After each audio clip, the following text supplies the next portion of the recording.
मेरे प्रिय छात्रों एवं छात्राओं, मैं आशा करता हूँ कि आज तुम सभी अपने अपने घरों में स्वस्थ, सुखी और प्रसन्न होंगे।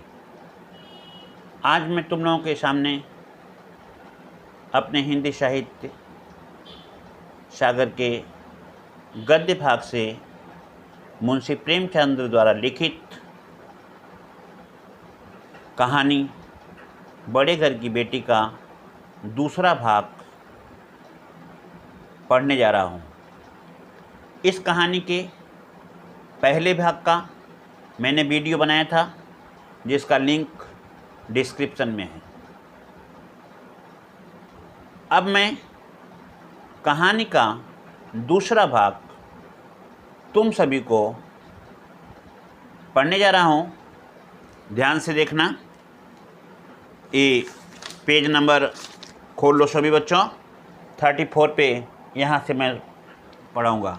लेकिन इसके पहले मैं तुम्हें ये बताना चाहूँगा कहानी का शॉर्ट रूप कि बेनी माधव के दो बेटे थे, श्रीकंठ और लाल बिहारी। श्रीकंठ पढ़ा लिखा विद्वान था, जबकि लाल बिहारी अनपढ़ गंवार था। श्रीकंठ एक सरकारी दफ्तर में काम करता था, हर शनिवार को घर आता था। लाल बिहारी घर पे ही रहता था। शारीरिक संरचना उसका श्रीकंठ से ज़्यादा ही सुंदर, सुडौल और मजबूत था। एक दिन लाल बिहारी 2 चिड़िया मार कर लाया और श्रीकंठ की पत्नी अर्थात अपने भाभी आनंदी से कहा, भाभी इसे तुरंत बना दो। आनंदी घर में रखे हुए 1 पाव घी से उस दोनों चिड़ियों को बना करके भोजन में उसे परोस दिया। जब लाल बिहारी ने देखा कि भोजन में घी नहीं है, तो उसने उसका कारण पूछा। आनंदी ने उससे कहा कि 1 पाव ही घी था और मैंने उसे जो है चिड़िया बनाने में डाल दिया। इस पर वह भाभी से अपने कहने लगा कि इतना घी अभी परसों ही तो आया था, इतनी जल्दी खर्च हुआ। इस पर आनंदी उसे कहती है, 1 पाव ही तो था, इतना घी तो उसके घर नाई का हार खा जाते हैं, उसे कोई बोलने वाला नहीं होता है, उसका कोई पता लगाने नहीं वाला होता है कि कितना घी था, किसने खाया। और आप इतने ही थोड़े से घी के लिए आप इतनी बातें कह रहे हैं। बात बढ़ती गई। अंत में लाल बिहारी ने खड़ाऊ खींचकर अपनी भाभी को मारा। आनंदी यदि हाथ से उसे न रोकती तो आनंदी का माथा फट गया होता, लेकिन रोकने के कारण उसके उंगली में ही थोड़ी सी घाव लगी। जब शनिवार को उसका भाई श्रीकंठ आया तो लाल बिहारी ने कहा, भैया भाभी को थोड़ा समझा दीजिए, नहीं तो कभी न कभी अनर्थ हो जाएगा। श्रीकंठ तो कुछ नहीं समझ पाया, लेकिन जब सभा सोसाइटी से खाली होने के बाद वह घर में गया तो उसने आनंदी से कहा, आजकल क्या तुम उत्पात मचा रखी हो। उसने कहा, जिसने तुमसे यह आग लगाई है उसी से पूछ लिए होते। श्रीकंठ कुछ समझ नहीं पाया। उसने कहा, ज़रा ठीक से समझाओ, मैं भी तो समझूं। फिर आनंदी ने रो रो करके पूरी घटना को ठीक ढंग से बताई, जिसके कारण से श्रीकंठ बहुत दुखी हुआ और क्रोध में आकर के वह पिताजी के पास अपने गया और पिताजी से कहने लगा, पिताजी अब इस घर में मैं नहीं रह पाऊँगा। पिताजी ने उसका कारण जब पूछा तो उसने कहा कि मेरे न रहने पर घर में ऐसी ऐसी घटनाएं घट जाती है और आपको कुछ भी पता नहीं रहता है। अब मैं इसके बाद की कहानी तुमको बता रहा हूँ। श्रीकंठ सिंह शनिवार को घर आया। बृहस्पतिवार को यह घटना घटी हुई थी। तो 2 दिन तक आनंदी कोप भवन में रही, न कुछ खाया न पिया, बस श्रीकंठ की बाट जोती रही। और जब नियमानुसार शनिवार को श्रीकंठ घर पे आया, चूँकि श्रीकंठ एक सामाजिक प्राणी था, मिलनसार था, गांव के सभी लोग उसकी इज्जत करते थे। जब भी वह घर पे आता शनिवार को, सभी लोग बड़ी उत्सुकता से उसका राह देखते थे और घर पे उसका इंतज़ार करते थे। वैसा ही था उस दिन। सभी लोग आए और बातचीत करते करते रात के 10 बज गए। गांव के भद्र पुरुषों को इन बातों में ऐसा आनंद मिलता था कि खाने पीने की शुद्ध नहीं रहती थी और वह श्रीकंठ से बातें करते करते भाव विभोर मग्न हुए रहते थे। श्रीकंठ सिंह को उन लोगों से पिंड छुड़ाना मुश्किल हो जाता था। ये 2-3 दिन की जो पहले की घटना थी, उस घटना को आनंदी बताने के लिए बेसब्री से उसका इंतज़ार करती थी। जब किसी तरह भोजन का समय आया, पंचायत उठ गई, एकांत हुआ, तो लाल बिहारी ने कहा, भैया आप जरा भाभी को समझा दीजिए कि मुंह संभाल कर बातचीत किया करे, नहीं तो एक दिन अनर्थ हो जाएगा। बेनी माधव सिंह ने बेटे की ओर से मतलब अपने छोटे बेटे लाल बिहारी की तरफ से साक्षी दी, गवाही दी, बताया, हाँ बेटा, बहू बेटियों का यह स्वभाव अच्छा नहीं है कि मर्दों के मुंह लगे। लाल बिहारी बोला, वे बड़े घर की बेटी हैं तो हम भी कोई कुर्मी कहार नहीं हैं। श्रीकंठ ने चिंतित स्वर से पूछा, आखिर बात क्या हुई? लाल बिहारी ने कहा, कुछ भी नहीं, यूँ ही आप उलझ पड़ी। मैके के सामने हम लोगों को कुछ समझती नहीं। इस बात को सुन करके श्रीकंठ और भी असमंजस में पड़ गया कि कहते क्या हैं ये सब। श्रीकंठ कुछ समझ नहीं पा रहे थे। वह खाने के बाद आनंदी के पास गए। वह भरी बैठी थी। ये भी हजरत कुछ तीखे ही थे। आनंदी ने पूछा, चित्त तो प्रसन्न है? श्रीकंठ सिंह बोले, बहुत प्रसन्न है, पर तुमने आजकल घर में यह उपद्रव क्या मचा रखा है? आनंदी को गुस्सा आ गया। उसने त्योरी चढ़ा करके कहा, जिसने तुमसे यह आग लगाई है उसे पाऊं तो उसका मुंह झुलस दूं। इस बात को सुन करके श्रीकंठ उससे कहता है, इतनी गर्म क्यों होती हो, बात तो कहो। फिर आनंदी कहती है, क्या कहूँ, यह मेरे भाग्य का ही दोष है, नहीं तो एक गंवार छोकरा जिसको चपरासीगिरी भी नहीं करने आता है, वह मुझे खड़ा उठा करके मारने का प्रयास किया, मार भी दिया। यदि मैं अपने हाथ से न पकड़ी होती तो चोट मेरे माथे पे लगती, नहीं तो यह तो सिर्फ उंगली में लग करके रह गई। सब हाल साफ साफ कहो, एक बार पुनः श्रीकंठ ने आनंदी से कहा। तब आनंदी कही, परसों तुम्हारे लाडले भाई ने मुझसे मांस पकाने को कहा। घी हांडी में पाव भर से अधिक न था, वह सब मैंने मांस में डाल दिया। जब खाने बैठा तो कहने लगा, दाल में घी क्यों नहीं है? बस इसी पर वह मेरे मैके को भी भला बुरा कहने लगा। मुझसे रहा न गया।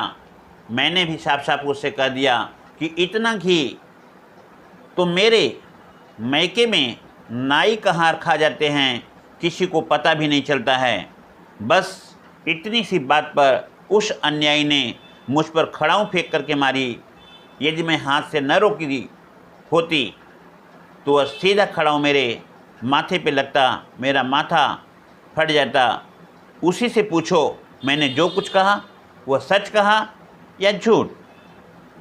इतनी बात सुन करके श्रीकंठ को बहुत गुस्सा आया। उसकी आंखें लाल हो गई। यहाँ तक हो गया उस छोकरे का साहस इस तरह से कहते हुए उसने अपना रोष प्रकट किया। आनंदी स्त्रियों के स्वभावानुसार रोने लगी, क्योंकि आंसू उनकी पलकों पर होता है। श्रीकंठ धैर्यवान और शांत पुरुष थे। उन्हें कदाचित क्रोध आता। कहने का मतलब श्रीकंठ बड़ा शांतप्रिय था, उसे कभी क्रोध नहीं आता। अगर आता भी तो बहुत बहुत कुछ हो जाने के बाद आता। पर स्त्रियों के आंसू पुरुषों की क्रोधाग्नि भड़काने में घी का काम कर देते हैं। रात भर करवट बदलते बदलते प्रातः हुआ। उद्विग्नता के कारण पलक न जग पी। यहाँ पे उद्विग्नता का मतलब होता है इस बात को सुन करके उसे रात भर वह सोचता रहा कि लाल बिहारी ने उसकी अनुपस्थिति में इतना सब कुछ कर गया, इसलिए उसे रात भर नींद नहीं आई।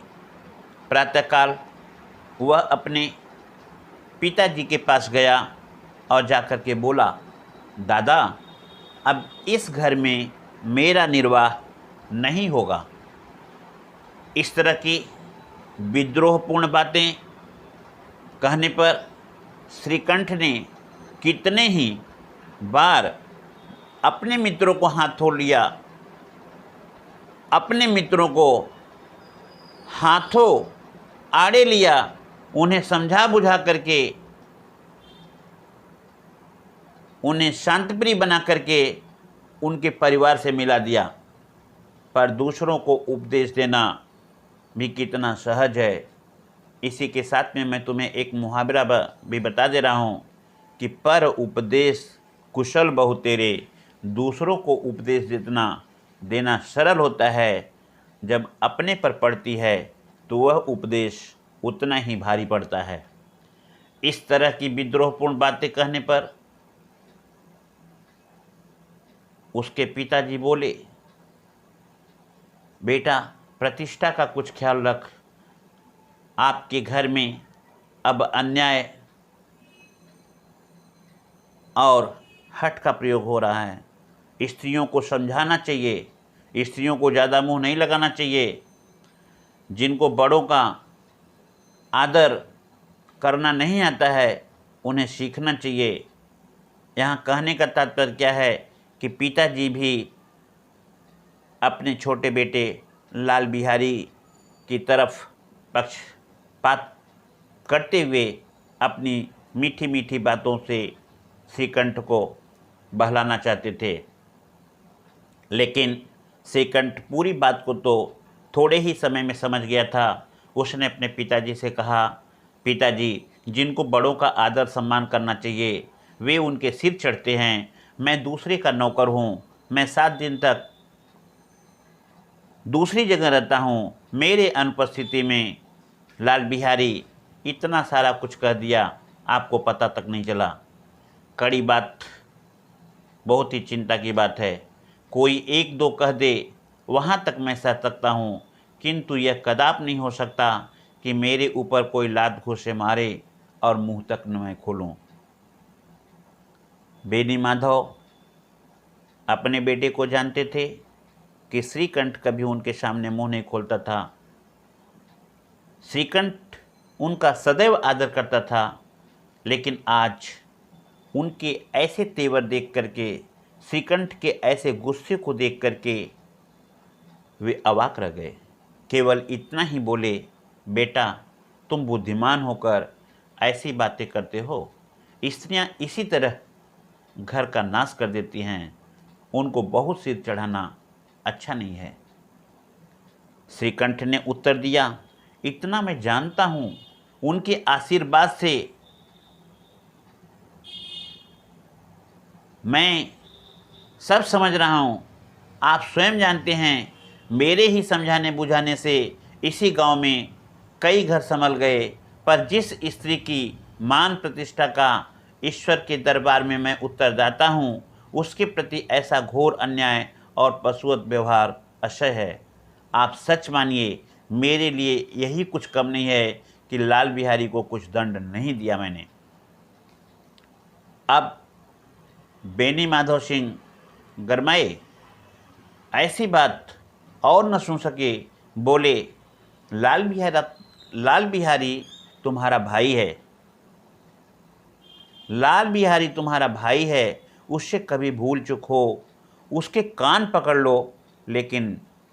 लेकिन पे रुक गया। इसका मतलब लेकिन ऐसी बातें मत करो कि तुम घर छोड़ करके चले जाओ।